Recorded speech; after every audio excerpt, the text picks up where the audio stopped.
Hola, muy buenas tardes. Soy Rosalba Mejía, coordinadora del Museo de las Constituciones de la UNAM, y les doy la más cordial bienvenida a esta charla que tenemos cada mes en el Facebook del Museo de las Constituciones. En esta ocasión abordaremos el tema del reciente proceso de elección del Poder Judicial para reflexionar sobre su trascendencia histórica y sus resultados y responder a la pregunta ¿qué votó la ciudadanía y qué ha estado pasando en estos 4 últimos meses?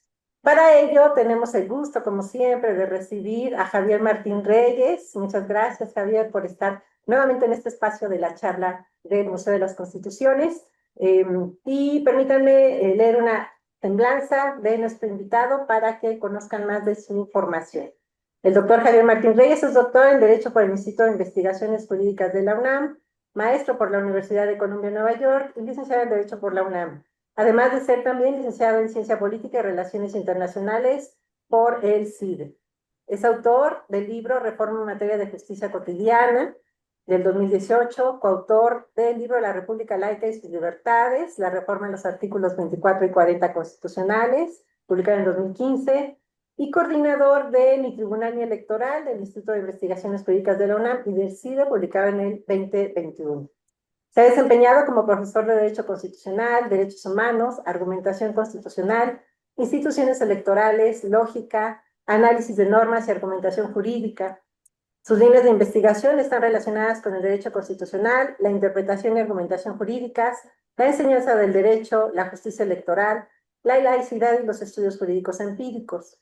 Desde el Instituto de Investigaciones Jurídicas y otros espacios académicos ha analizado el proceso de reforma judicial y publicado artículos, coordinado libros y publicado también libros sobre el tema. Además, me gustaría agregar que es un excelente divulgador de materias de derecho, promotor de la cultura jurídica, y pues bueno, siempre es un gusto tener aquí a Javier. Muchísimas gracias por estar con nosotros, Javier. Bienvenido. Al contrario, Rosalba, muchísimas gracias por la invitación. Siempre es un gusto estar en la charla del mes platicando contigo y por supuesto en este espacio del Museo de las Constituciones. Muchas gracias. Y nada más para recordar a quienes se están conectando, a quienes nos siguen cada mes, tenemos el chat de Facebook activo para que nos dejen sus preguntas, sus comentarios, los iremos retomando o a lo largo de la conversación si es pertinente o al final para agradecerles y dar respuesta a sus intervenciones que desde ya agradecemos. Pues Javier, entremos en materia.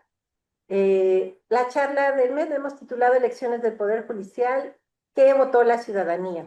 Y para saber qué votó y cómo vamos a 4 meses de este inédito proceso en nuestra historia pues, constitucional, en nuestra historia del Poder Judicial en el país, empecemos con los antecedentes.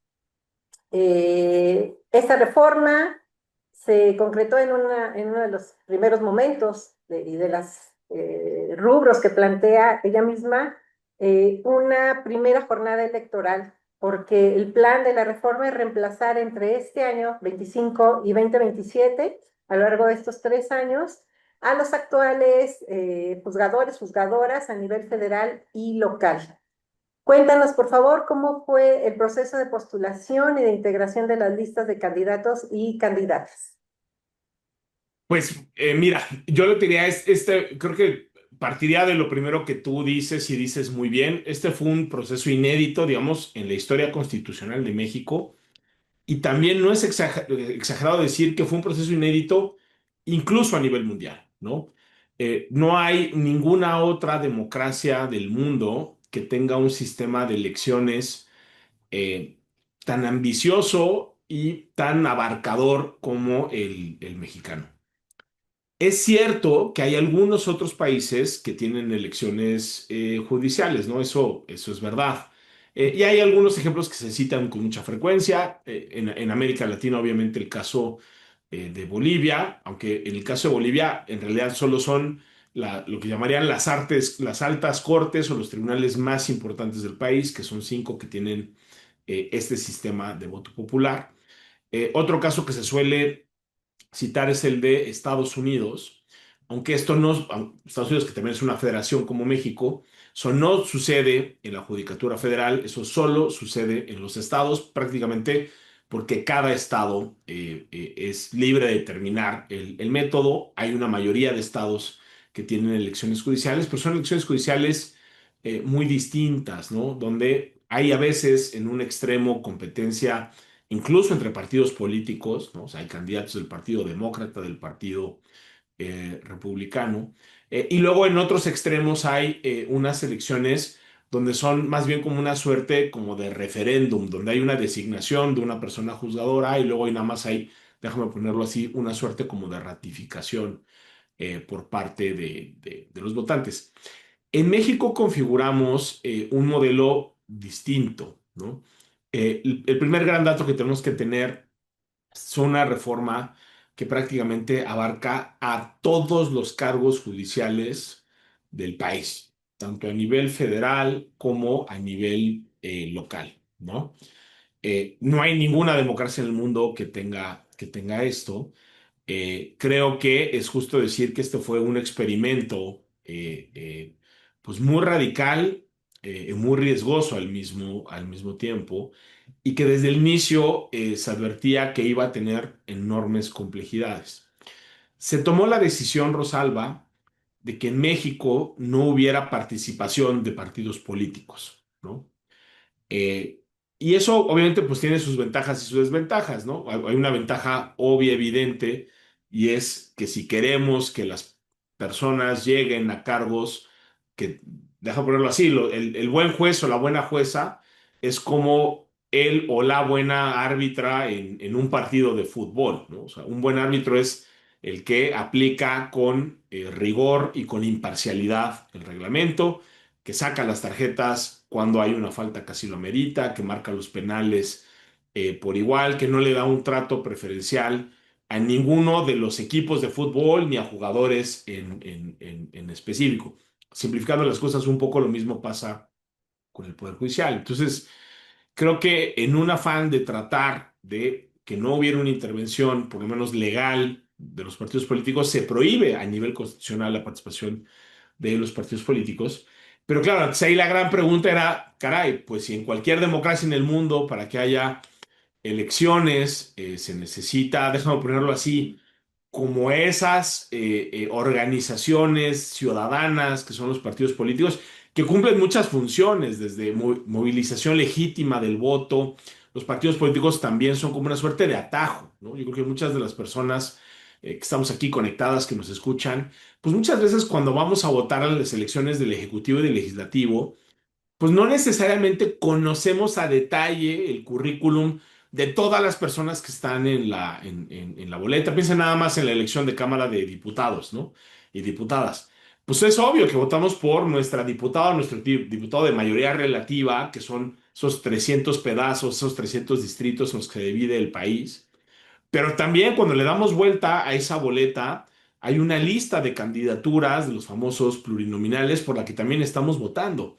Y cada partido político en esa lista pone 40 nombres, ¿no? Bueno, yo estoy seguro que el porcentaje de personas que se ponen a revisar, ¿no? Esas 40 listas para cada uno de todos los partidos políticos que hay, hace un análisis pormenorizado de quiénes son, pues la verdad nadie lo hace porque es prácticamente imposible, ¿no? O sea, los partidos políticos surgen como una necesidad en el Parlamento y también en las elecciones, porque son esos atajos que nos simplifican la decisión, que permiten también la rendición de cuentas, ¿no? Muchas veces la evaluación que hacen las y los electores cuando acuden a las urnas es, pues, qué tan bueno fue el gobierno pasado, independientemente del color partidista, ¿no? Del movimiento al que pertenezcan. Y en la siguiente elección, si fue un buen gobierno, pues premian al partido político por ese buen gobierno. Si fue un mal gobierno, pues lo mismo, ¿no? Se vale y qué bueno que se castigue, ¿no?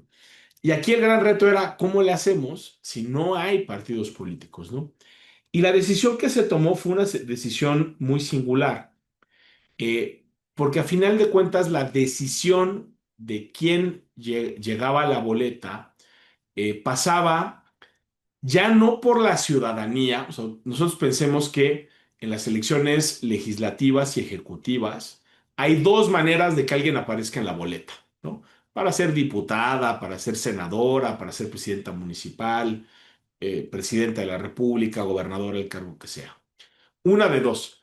O trae la postulación de un grupo de ciudadanas y ciudadanos organizados a través de un partido político que le dan ese consentimiento para que vaya a la boleta representando a esa organización partidista ciudadana, o por el contrario es una candidatura independiente, ¿no? Y las candidaturas independientes, por lo general en México, tanto a nivel federal como a nivel local, lo que tienen que presentar es un porcentaje de apoyos, ¿no?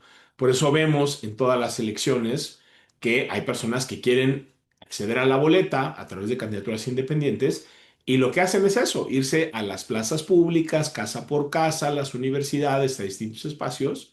Pero ahora ya se hace con aplicaciones a través del celular, antes era con firmas, pero uno va, déjame ponerlo así, Rosalba, a pedirle el apoyo y el consentimiento a ciudadanos no organizados para poder aparecer en la boleta. Bueno, ese es el modelo que tenemos para el Ejecutivo y el Legislativo. Aquí por primera vez, para elecciones, para cargos de elección popular, fueron órganos de los tres poderes los que decidieron quiénes podían aparecer en la boleta, ¿no? Entonces, lo que se crearon fueron comités de selección, uno para cada uno de los poderes. Ese es el modelo federal.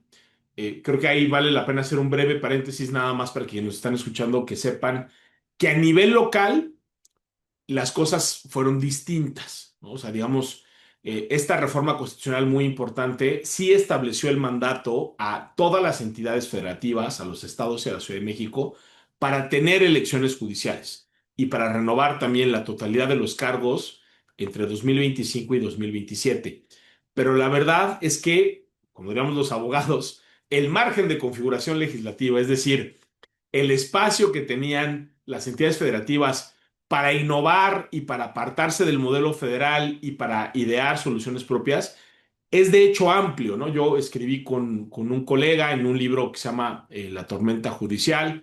Cualquier persona que nos esté escuchando lo puede googlear, es de acceso libre, está en PDF, está en formato de libro electrónico.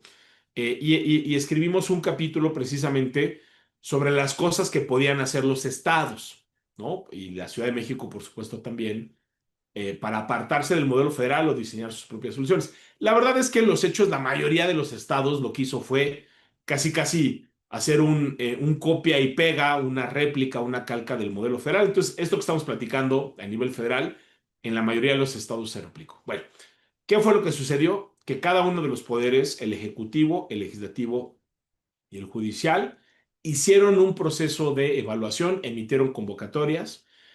Cualquier persona interesada pues se podía inscribir. Los requisitos fueron muy bajos, ¿no? O sea, eso también es una cosa que hay que decirlo, ¿no? Se pedían algunas cosas que además generaron una enorme cantidad de problemas, ¿no?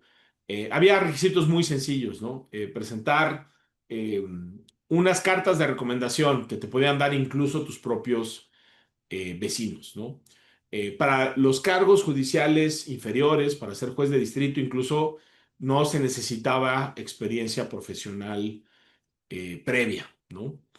Eh, Se pedía, y eso fue muy problemático, incluso un promedio, ¿no? Lo que dice la Constitución hoy en día es que se necesita 8 de promedio en la licenciatura en Derecho y luego 9 o más de promedio en las materias relacionadas. Y obviamente, pues ahí había toda una discusión. Díjole, si quieres ser ministro de la Corte, que es el cargo más importante, que ve todas las materias, pues cuáles son las materias relacionadas, ¿no? Y ahí hubo discusiones desde quien decía, pues todas las materias están relacionadas con el cargo de ministros, a quienes decían solo las materias de constitucional, es decir, eso fue un poco problemático, de nuevo, porque los requisitos eran muy bajos.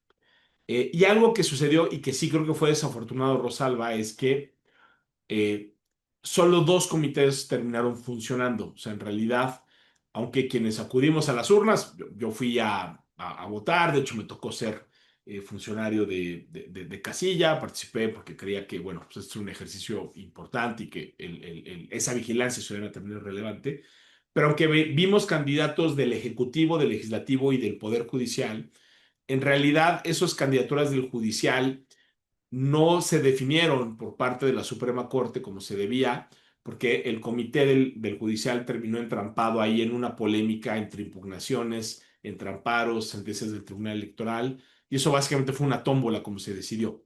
Los otros dos comités sí funcionaron, hicieron evaluaciones de las candidaturas y decidieron quién llegaba a la boleta, aunque sí hay que decirlo, creo que fue una selección muy complicada. ¿Por qué? Porque eran tantos cargos judiciales y era tan poco el tiempo y eran literalmente miles o decenas de miles de personas que se anotaron, pues que era muy difícil hacer una evaluación rigurosa. Y de hecho, algo tan elemental o tan importante como un examen de conocimiento fue algo que no se pudo implementar, ¿no? El único comité que sí contemplaba exámenes de conocimiento fue el comité del Poder Judicial, que a la mera hora, como decíamos, no pudo funcionar. Los otros dos comités decidieron no implementarlo. Entonces sí fue pues déjame ponerlo así, una revisión pues que sí tuvo un nivel de subjetividad importante. Yo creo que hubo de todo, ¿no? O sea, cuando uno revisa la lista de las candidaturas, hay algunos muy buenos perfiles, sí. O sea, yo te puedo decir, hay personas que yo creo que cuentan con todas las cualidades en el sistema pasado o en el presente para ser juezas o jueces. Había unos perfiles también, pues, muy malos, ¿no?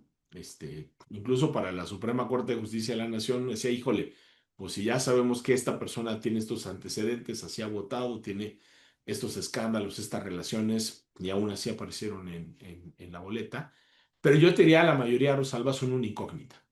O sea, es decir, en la medida en que los comités de evaluación tuvieron muy poco tiempo, tuvieron una carga de trabajo brutal, pues lo que pasó es que yo creo que muchas designaciones se hicieron incluso con muy poca información.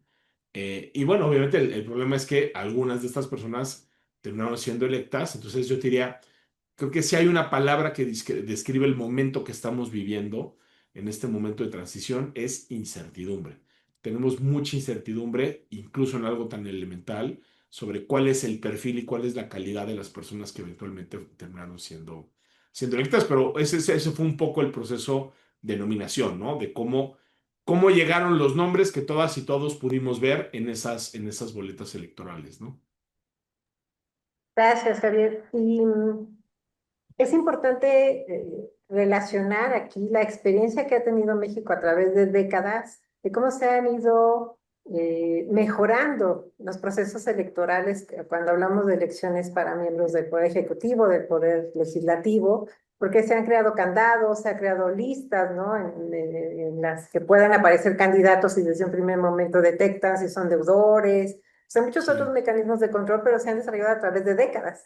Entonces estamos hablando apenas de un proceso que se hizo hace cuatro meses. Sin duda, la forma en la que nos has comentado que surgieron estas listas de candidatos debe ponerse pues en el punto número uno del análisis y de la reflexión del proceso mismo, porque todavía no termina, ¿no? Empezamos apenas en el 2025, faltan el de 2027, 2026, 2027, y ojalá haya tiempo de sentarse, de revisar esos procesos e sí. irlos eh, mejorando, modificando, hacer lo posible para que en aras de la transparencia, y más que la transparencia, de que sea un ejercicio realmente, o en la medida de lo posible, más democrático, que consiga una mayor participación de la ciudadanía, pues vaya, se refleje en estas elecciones que hacemos por primera vez.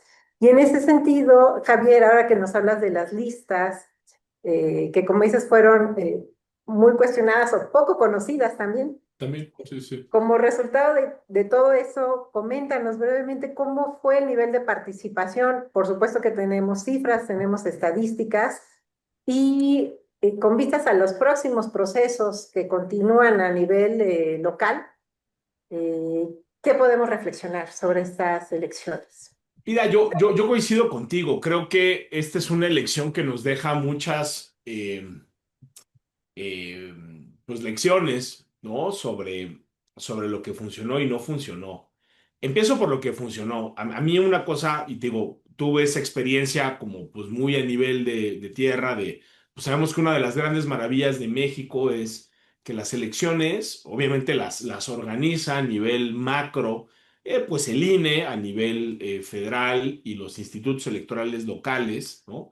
O los famosos OPLES, organismos públicos locales electorales, a nivel estatal y en la Ciudad de México, ¿no? Pero en el nivel más micro, pues son nuestras vecinas y nuestros vecinos, ¿no? Quienes están desde recibiendo los paquetes electorales con las boletas, instalando las casillas, quienes nos dan las boletas, quienes arman las mamparas a donde vamos a votar, quienes hacen generalmente el conteo. Ahora imagínate, esto era tan complejo que desgraciadamente el cómputo de los votos no se pudo hacer en la casilla. ¿Por qué? Eh, Porque era muy difícil que la gente pudiera saber por qué estábamos. Por eso me parece extraordinario el título de esta charla del mes. A ver, el primer gran problema es que esta reforma se hizo muy rápido. O sea, es decir, la iniciativa se presenta el 5 de febrero de 2024, antes de las elecciones, suceden las elecciones, ¿no? Y prácticamente durante los primeros días de la nueva legislatura, esto se aprueba y al muy poco tiempo ya estaba publicado en el diario oficial de la Federación. eh, y algo que suele suceder en los procesos electorales, porque así lo marca la Constitución, es que tiene que haber por lo menos 90 días, ¿no? Entre que se publican las leyes secundarias, que son las reglas del juego de la elección, y el inicio del proceso electoral. Entonces, ¿eso qué supone? Que primero haces una reforma constitucional, ¿no? Muchas veces en materia electoral así sucede. Luego vienen las leyes secundarias, ¿no? Esas leyes secundarias se tienen que publicar 90 días antes del inicio del proceso.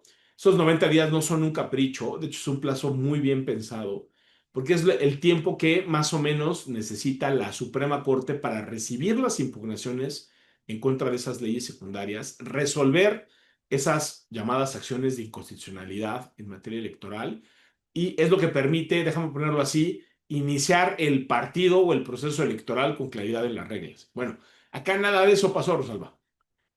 Iniciamos el proceso, se publica la reforma constitucional en el diario oficial y lo que dice el régimen transitorio es que al día siguiente iniciamos el proceso. Entonces, olvidémonos de los 90 días, iniciamos el proceso electoral y no había ni siquiera leyes secundarias, ¿no?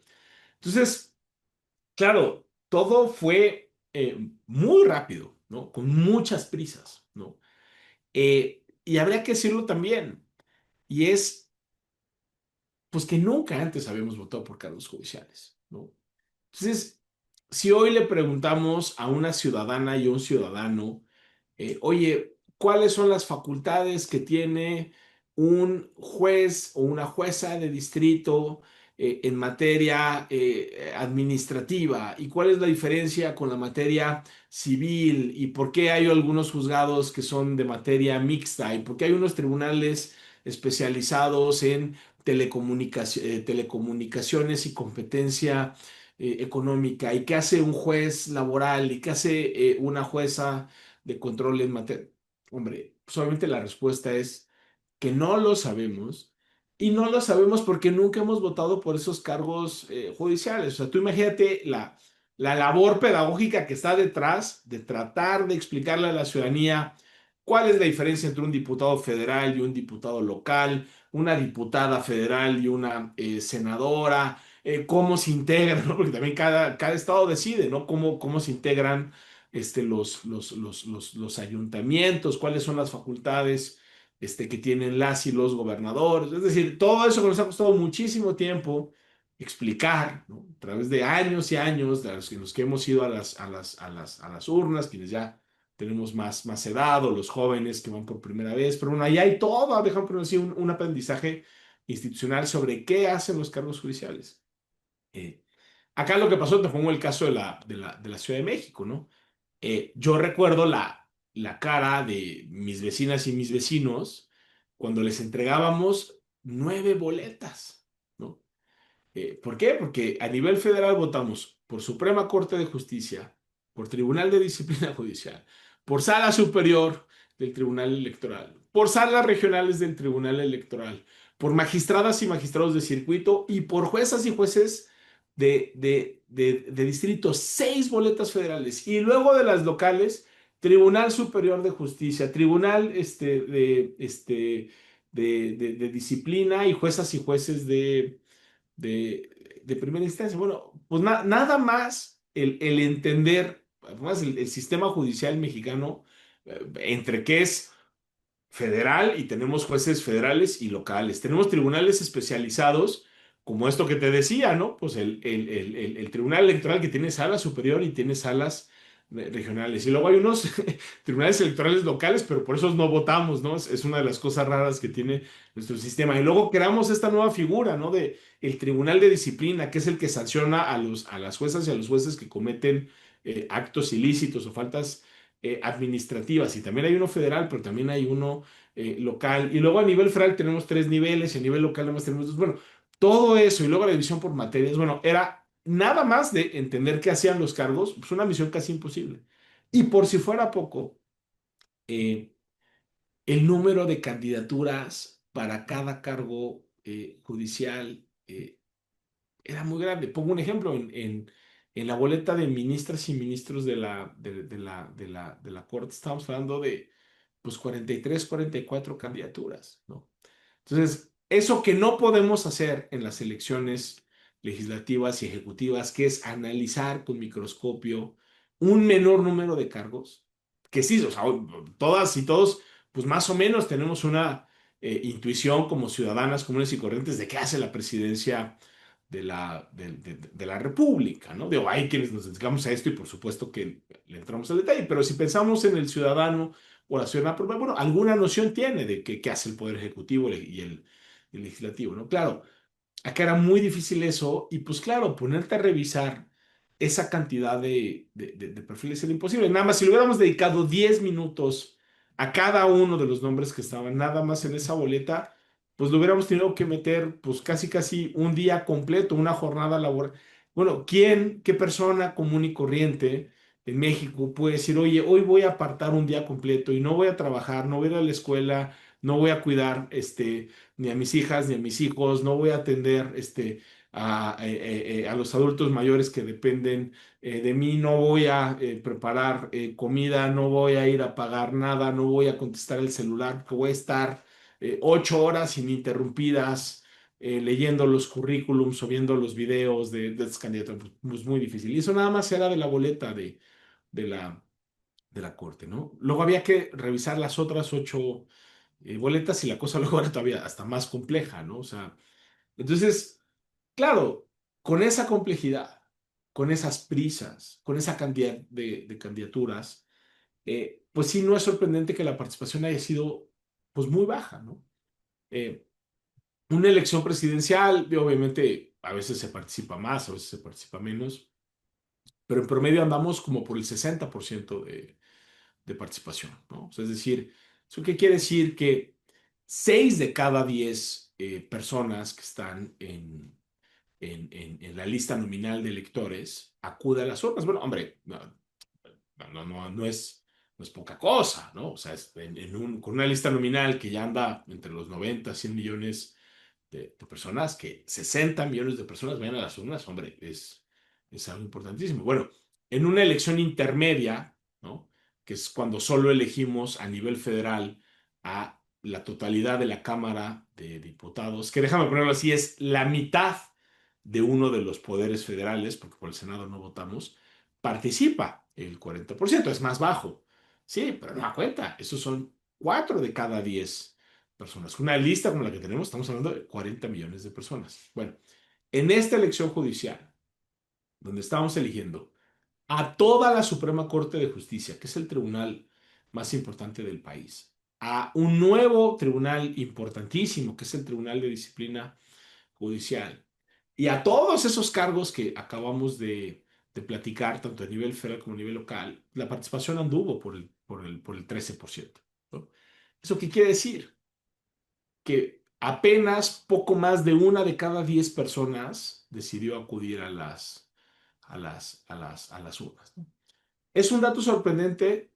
Pues sí, puede ser sorprendente porque es bajo, pero cuando pensamos en la enorme complejidad que tenían las personas electoras para poder informarse sobre qué cargos estaban en disputa, qué funciones desempeñaban, quiénes eran Y luego la otra pregunta era, ¿cómo elegimos? De nueva cuenta, es que ahí el atajo de los partidos políticos ayuda mucho. Uno puede decir, oiga, es que yo soy de izquierda y por eso voto por este partido, ¿no?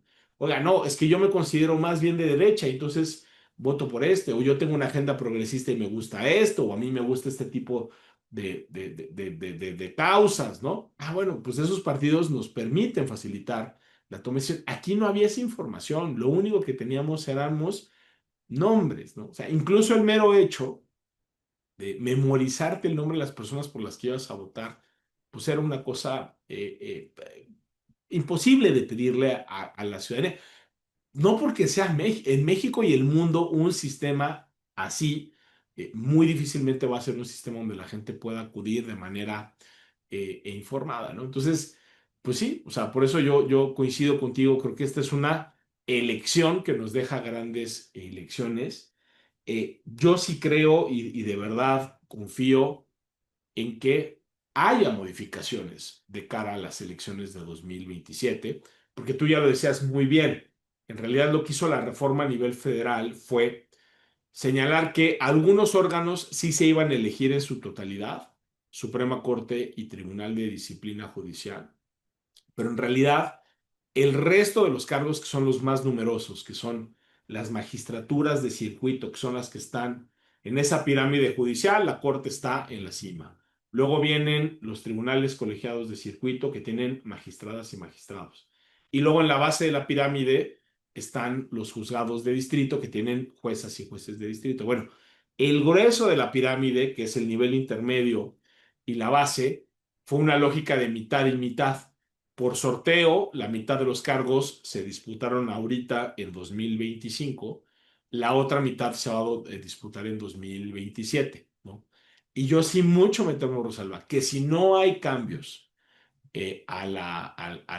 por lo menos, no sé si a la Constitución, idealmente a la Constitución, pero si no es a la Constitución, por lo menos a la legislación secundaria, lo que vamos a ver en 2027 es un escenario que incluso podría ser más complicado. ¿Por qué? Porque en estas elecciones de 2025 fueron elecciones extraordinarias. ¿Por qué fueron extraordinarias? Porque solo elegimos a cargos judiciales. Pero en 2027, si no hay modificaciones, se nos van a empalmar las elecciones legislativas a nivel federal. Vamos a votar por Cámara de Diputados, un montonal de elecciones judiciales a nivel federal, ¿no? De magistraturas de circuito y juzgados de distrito. Y luego imagínate las elecciones locales. Si no mal recuerdo, son 19 estados que van a tener elecciones locales, ¿no? Y obviamente pues ahí entran las de gobernador, entran otro tipo de elecciones, congresos locales, algunos estados van a tener elecciones de ayuntamiento. Entonces tú imagínate, si esa logística electoral fue complicada solo con la elección judicial, mira, yo me acuerdo, ¿no? Como eh, había personas que se podían tardar más de media hora en votar, ¿no? Y por fortuna, de nueva cuenta, una de las joyas de la corona de la democracia mexicana, sí es la organización electoral. O sea, en eso sí somos referente a nivel mundial, aunque los recursos presupuestales fueron muy limitados, desafortunadamente.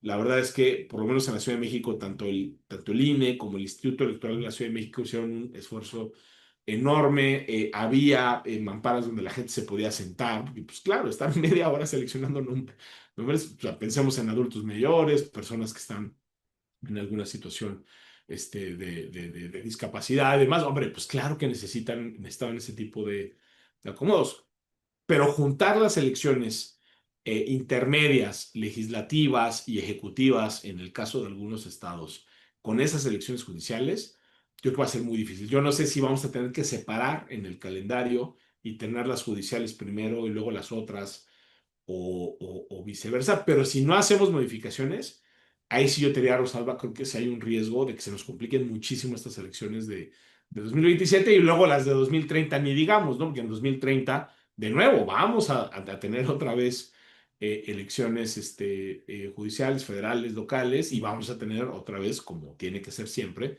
pues una elección presidencial, elección del Senado y todo lo que suceda en los estados, ¿no? Gracias. Efectivamente, las grandes tareas recaen, como bien decías, en el INE en primer lugar, sobre todo para este escenario tan complejo del 2027, eh, en un contexto en el que no se ve que se incrementen los presupuestos para organizar esta elección con base en la experiencia, es decir, la experiencia de hace 4 meses, de aquí a la siguiente elección del 27, nos deja A, B, C y D, esta lista de tareas que idealmente se tendrían que atender, uno, con más presupuesto, dos, con más personal involucrado en la organización de las elecciones, que aunque bien dices, ya el INE sabe hacer muy bien su tarea, pues no deja de ser un reto el nivel de logística y de información misma que tiene que preparar para la ciudadanía. El mismo, el simple diseño de las boletas, ¿no? Que fue todo un problema que Totalmente, cupieran tantos totalmente. candidatos. Entonces, la primera, una de las instituciones que debe abanderar estas, ojalá sean reformas, adaptaciones y ajustes y planear muy bien la próxima elección, pues es el INE. Y por otro lado, como bien decías, esta falta de leyes secundarias. Queremos pensar que sí las va a haber, digo, hay tiempo, para que se prepare esta elección del 2027 de una mejor manera, y que esta primera etapa, digamos, de esta reforma se mejore para el 2027 en el escenario tan complejo que comentas de otras elecciones, ¿no? Eh, y sin duda están publicados los resultados, la ciudadanía puede acceder a la página del INE y demás y conocer quiénes fueron electos, y es un ejercicio que involucra todavía más participación ciudadana en el sentido de conocer, saber quiénes llegaron y quizá también, y esto, eh, siempre que tenemos oportunidad, hablamos de la responsabilidad ciudadana de, bueno, ya voté por tal diputado, por tal senador, ¿qué hacen, no? ¿Qué están haciendo? Sí, están respondiendo a mi voto. Yo voté porque conciliaba con sus propuestas, con su política, con su trayectoria, con su congruencia en el discurso y demás, pero pretender que haya un seguimiento así de voté por tal juez Sí, claro. y es muy, muy complicado, pero bueno, es parte de toda esta enseñanza en muchos niveles, ¿no? Que nos ha dejado esta elección y los retos que implica, pues no solo para los ciudadanos, sino para la academia, los investigadores, los historiadores, quienes Totalmente. han documentado, quienes están documentando esta elección.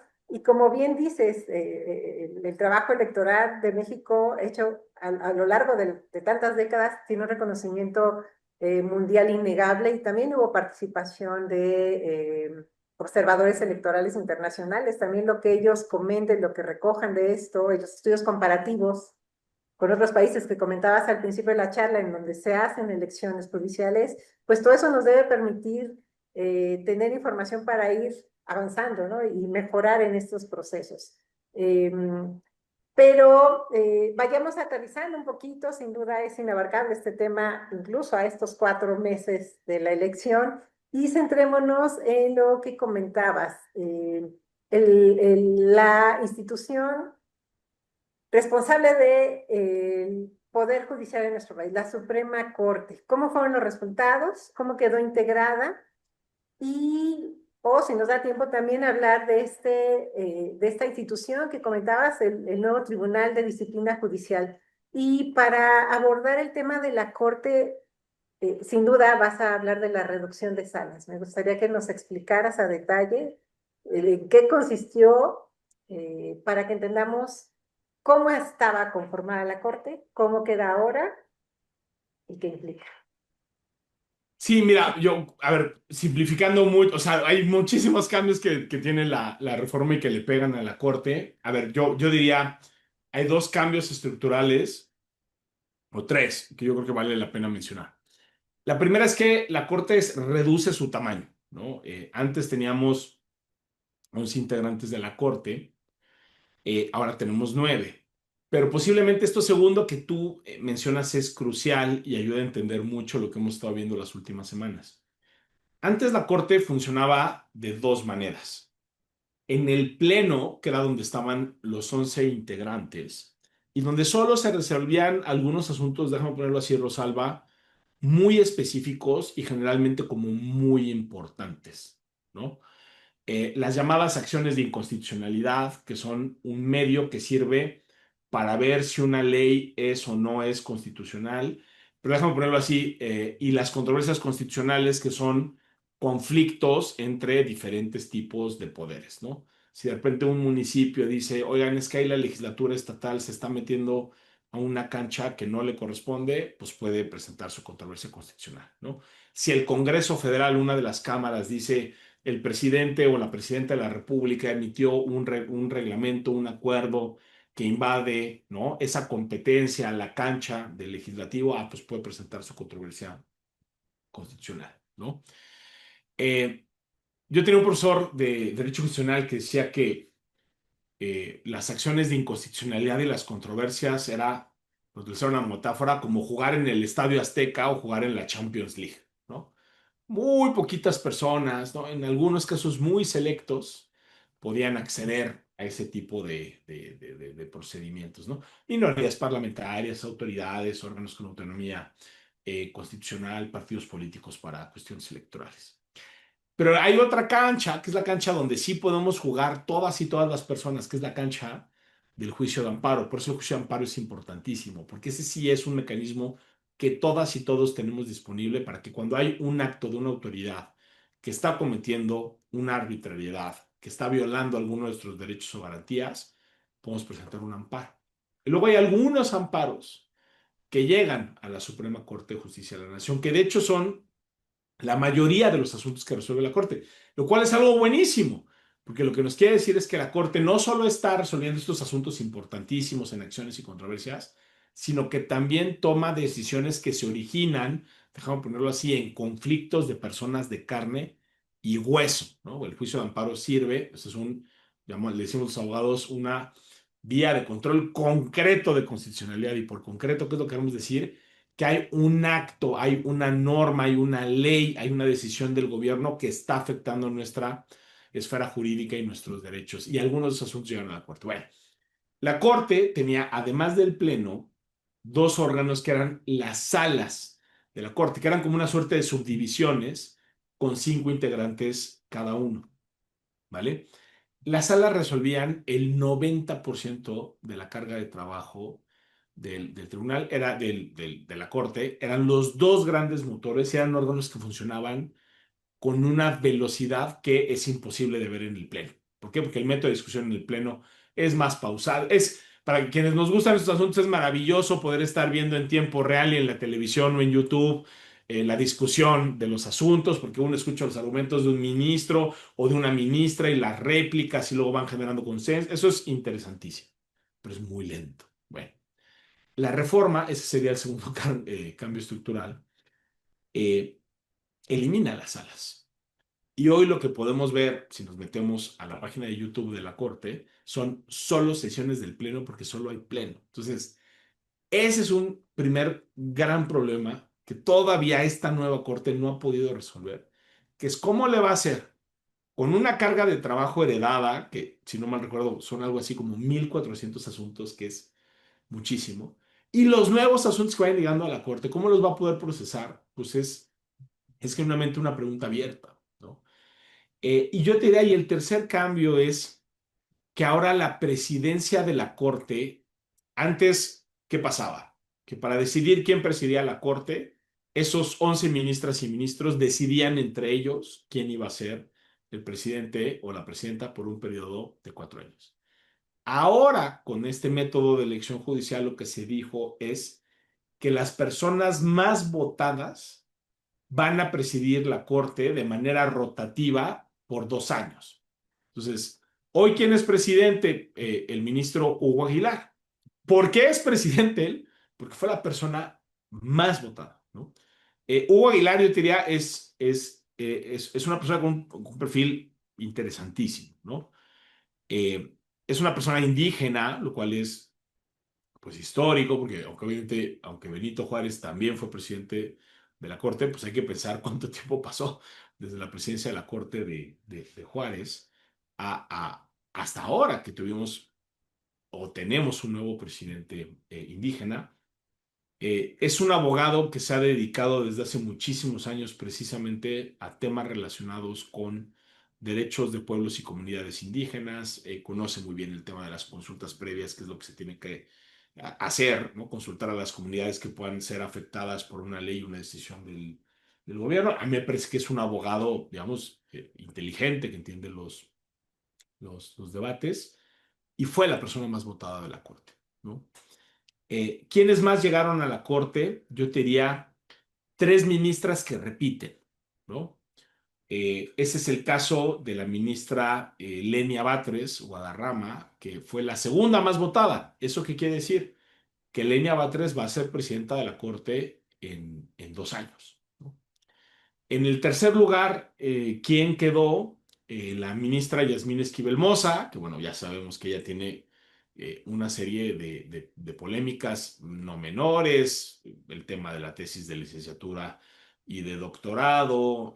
Obviamente hay un potencial conflicto de interés, ¿no? Por una relación personal que tiene, y está casada con una persona que fue uno de los grandes contratistas, por lo menos de la administración anterior, pero bueno, ella quedó en tercer lugar. ¿Eso qué quiere decir? Que Yasmín Esquivel Moza va a ser presidenta de la Corte en 4 años, también por un periodo de 2. Y la tercera ministra que repite es la ministra Loretta Ortiz Alf, ¿no? Que también fue designada por el Senado el sexenio pasado, y es una persona que tiene una trayectoria sobre todo académica, ¿no? Fue una de las primeras, por ejemplo, así, mujeres que empezó a desarrollar el tema en México de el derecho internacional de los derechos humanos, ¿no? Y ella también repite. Hay otras dos mujeres, ¿no? que se integran a la Corte, que es Maristela Ríos. Ella fue consejera jurídica de primero el jefe de gobierno Andrés Manuel López Obrador, y después, ¿no? Eventualmente también fue consejera jurídica ya durante la presidencia, ¿no? del propio Andrés Manuel López Obrador. Y la última mujer es Saridene Díaz Guerra, que tiene un perfil un poco como mixto, ¿no? Ella tiene primero una trayectoria como muy del lado de la sociedad civil en temas relacionados con derechos humanos. Después se dedicó a los asuntos más penales desde la Fiscalía General de la República, ¿no? Y ella es el quinto perfil, ¿no? Entonces, en el caso de las mujeres, pues tenemos una combinación: tres mujeres que repiten, dos mujeres nuevas que llegan a la Suprema Corte de Justicia de la Nación. En el caso de los hombres, que son minoría, hay que decirlo, esta es la primera corte que tiene una mayoría de mujeres. Tenemos 5 ministras y solo tenemos cuatro hombres. Obviamente ya hablamos del presidente Hugo Aguilar.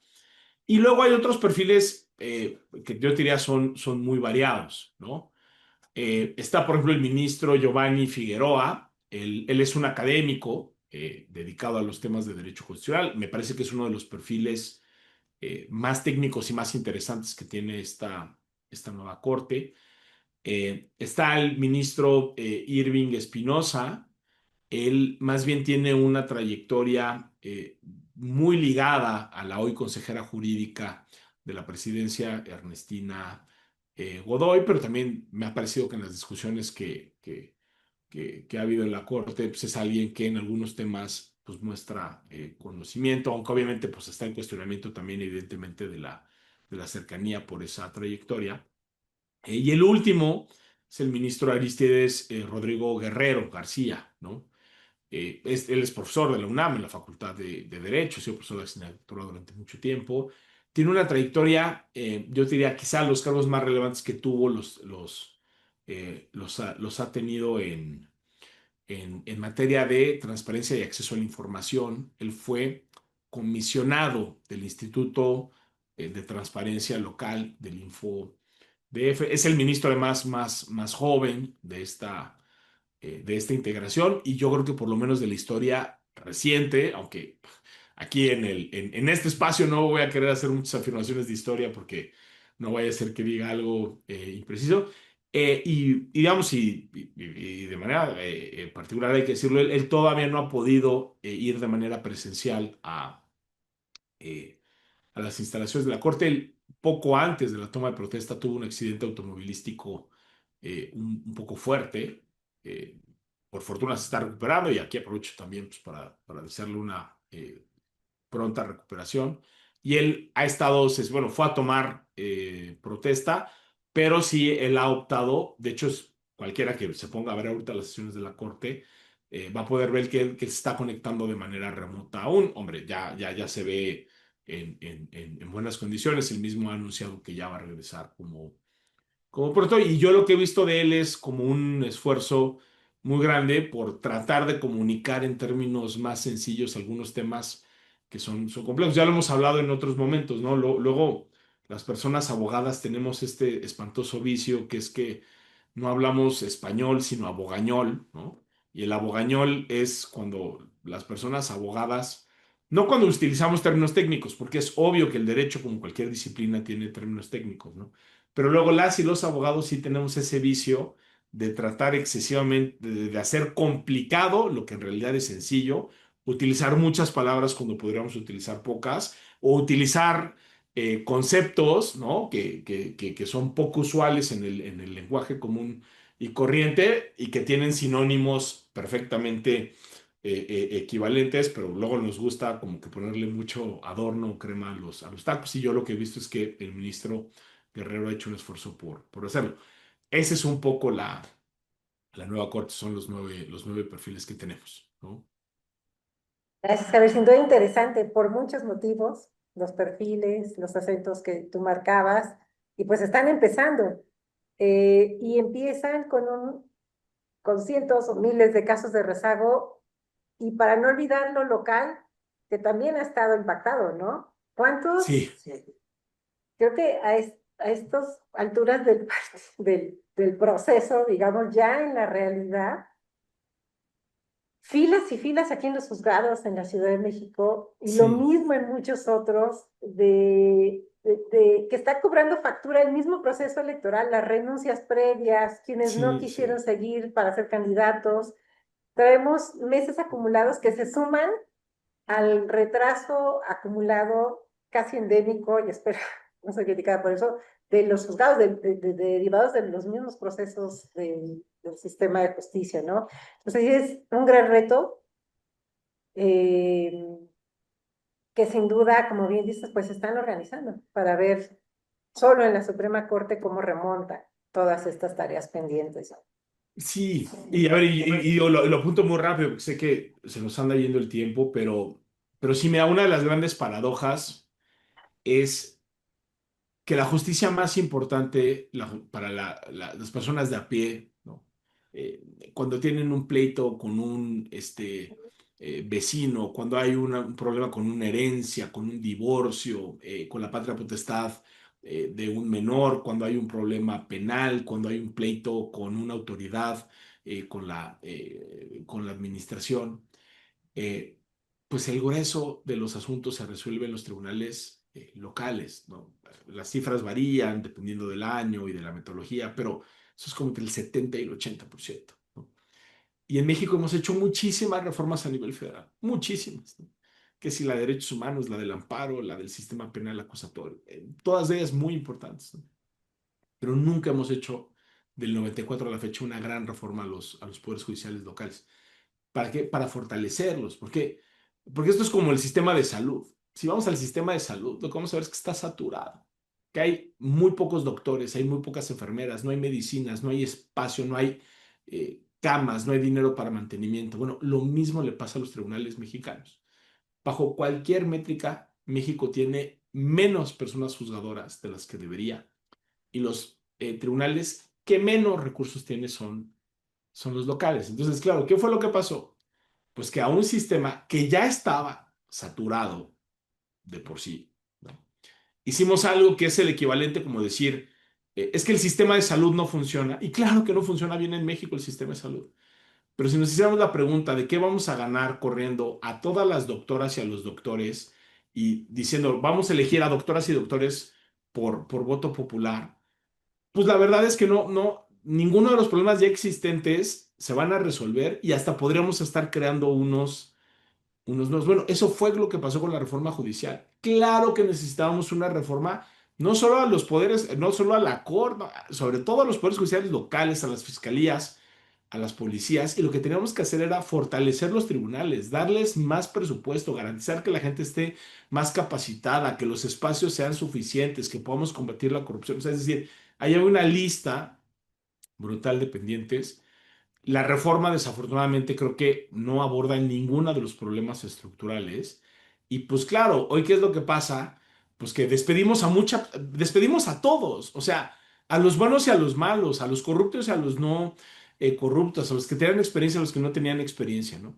Entonces, en vez de, déjame utilizar el símil, en vez de sacar el bisturí, sacamos el machete, ¿no? Entonces, yo sí creo que hay un riesgo, sobre todo mira, hay materias donde los litigios van a disminuir. O sea, hoy ya muy pocas personas se van a ir a pelear con el gobierno federal. ¿Por qué? Pues porque los incentivos no están para eso. Pero hay materias, o sea, la gente va a seguir teniendo problemas con herencias, la gente se va a seguir divorciando, la gente va a seguir teniendo problemas familiares, penales, laborales, ¿no? Porque eso va más allá de la coyuntura política, ¿no? Entonces, ¿cuál es el gran riesgo? Que esos sistemas, hay que hablar en plural, tienes razón, porque no solo es lo federal, sino sobre todo lo local, ahí sí hay un riesgo para que esos sistemas que ya estaban saturados, en una de esas se nos colapsen, y caray, ojalá eso no suceda, porque ahí sí vamos a perder todas y todos, ¿no? Pues retomo esto como uno de los aprendizajes, ¿no? No se hizo, no se atendió en esta reforma. Ujú. Es uno de los aprendizajes que estamos viendo que se están incrementando los problemas, pero también ojalá puedan tomarse en cuenta en lo que viene. Además de esto y otros que hemos comentado, Javier, a lo largo de esta charla, porque en efecto ya el tiempo nos apremia. ¿Qué otros aprendizajes puedes anotar? Y te comento que tenemos dos preguntas que nos pueden servir de cierre, entonces si Venga. gustas anotar otros más aprendizajes y luego retomamos las preguntas. Sí, mira, yo a ver, te diría, creo que uno de los aprendizajes es que es muy difícil tener elecciones para cargos judiciales. Eh, Yo sí creo que esta es una reforma con la que vamos a vivir unos años, una generación o quizá el resto de nuestras vidas, porque lo que tendría que pasar políticamente para que se revierta una de las principales reformas de un expresidente tan relevante, independientemente de la valoración que tengamos como lo fue López Obrador, es muy difícil pensar que eso va a pasar en el corto o en el mediano plazo, ¿no? Pero sí creo que la primera lección es que las reglas tienen que cambiar. Ni podemos tener estas restricciones absurdas en materia de financiamiento, ya no pudimos platicarlo, pero los tops eran ridículos, la gente no podía hacer campaña, no podemos esperar que la gente se siente 5 días consecutivos a revisar los perfiles, hay que reducir el número de candidaturas y sobre todo los comités de evaluación tienen que hacer un mucho mejor trabajo. O sea, lo que vimos sí fue muy precario, creo que fue producto de los tiempos de la improvisación, también del nombramiento, desgraciadamente, perfiles, algunos de ellos abiertamente partidistas. Yo creo que eso tiene que cambiar. Y la otra gran elección, y no podría no decirlo en este espacio, en el Museo de las Constituciones, es que las democracias constitucionales tienen ese apellido por algo, ¿no? Esa parte del constitucional lo que nos debe de recordar es que no hay democracia sin elecciones, pero la democracia constitucional va más allá del voto. Y yo creo que estas elecciones judiciales lo que nos van a demostrar es que pensar que por votar por personas juzgadoras eso hace más democrático el Poder Judicial o al país es una falacia. ¿Por qué? Porque las constituciones modernas nacieron también para limitar al poder, ¿no? O sea, esa fue una de las grandes banderas de las revoluciones liberales y de la tradición constitucionalista, y uno de esos grandes límites a los poderes democráticamente electos son los poderes judiciales que tendrían que ser los guardianes de las reglas del juego y sobre todo de nuestros derechos. Entonces, yo creo que eso debe ser un recordatorio de que las democracias constitucionales buscan encontrar un equilibrio que siempre es imperfecto y que no está escrito en piedra. Las constituciones son creaciones humanas. y lo que tenemos que tratar de equilibrar es que las mayorías, claro que tienen que poder decidir cosas importantísimas. Una democracia donde las mayorías no deciden cosas importantes no es una democracia, pero también tenemos que tener límites tanto sobre lo que se puede decidir sobre los procedimientos. La judicatura juega un papel muy, muy importante y yo sí mucho me temo que ese componente de la democracia constitucional fue debilitado por esta reforma. En términos generales, aunque eso seguramente variará a nivel federal, a nivel local, estado por estado, pero sí yo diría esa es como un poco la segunda lección para mí, ¿no? Gracias. Y lo que comentas es fundamental, agregando a lo que mencionas de la importancia de la organización constitucional, este control de constitucionalidad que recae Claro, en la Suprema Corte, que a fin de cuentas estamos hablando del sistema de frenos y contrapesos, ¿no? contrapesos. Entre los tres poderes. Eso es fundamental y desde pocos enfoques se ha visto y se ha analizado así. Pero bueno, estamos empezando, está estrenándose esta corte. Más adelante te invitaremos para hacer un balance de cómo van en ese sentido, qué temas se han Por discutido, qué ha supuesto, pasado en esa corte. Y pues bueno, para no extendernos más, por supuesto que tendríamos horas y horas para platicar contigo, es muy interesante.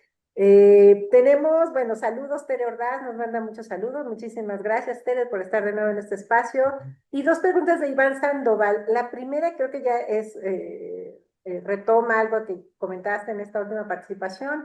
La pregunta ¿es viable que este sistema de elección judicial continúe o estaremos regresando a un sistema como el anterior, considerando la poca participación ciudadana y el grado de preparación de algunos de los jugadores electos por votación?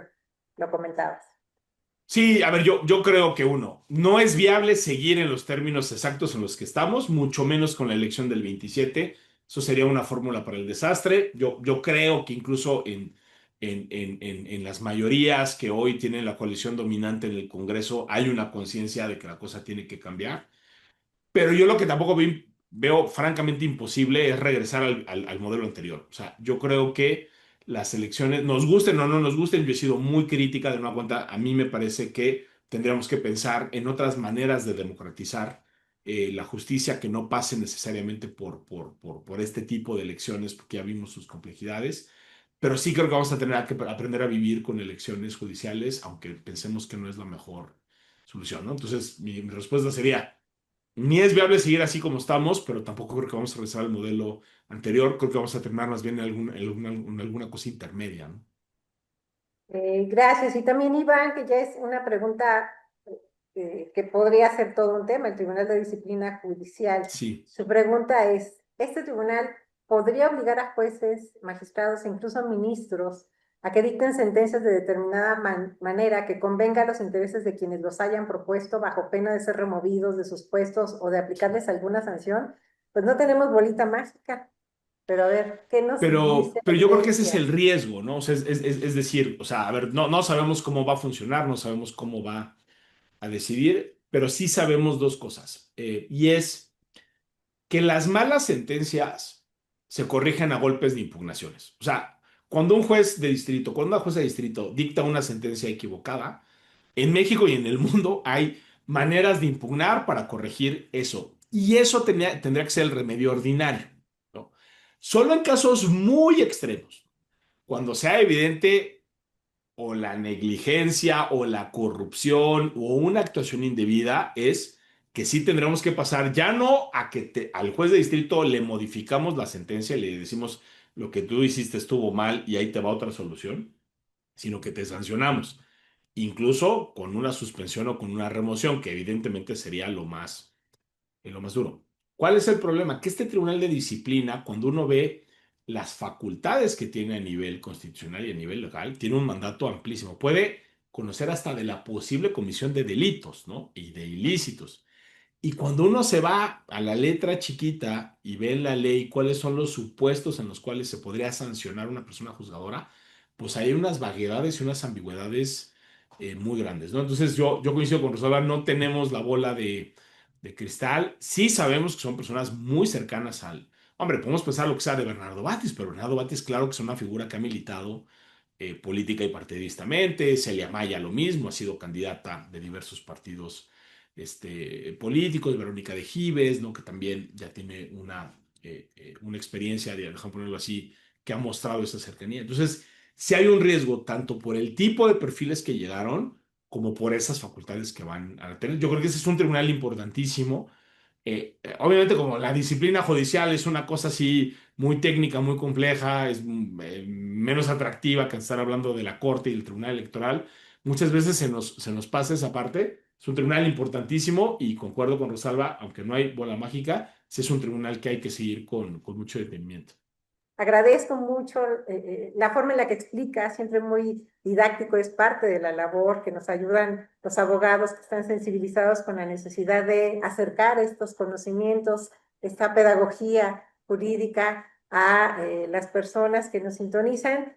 Pues muchísimas gracias por acompañarnos en esta charla.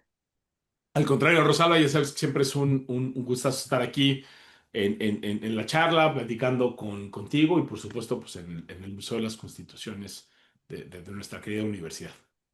Martín, muchísimas gracias. Nos despedimos. Al Que tengan contrario, un todas, gustazo, que estés muy bien todas y todos. que tengan muy buena noche.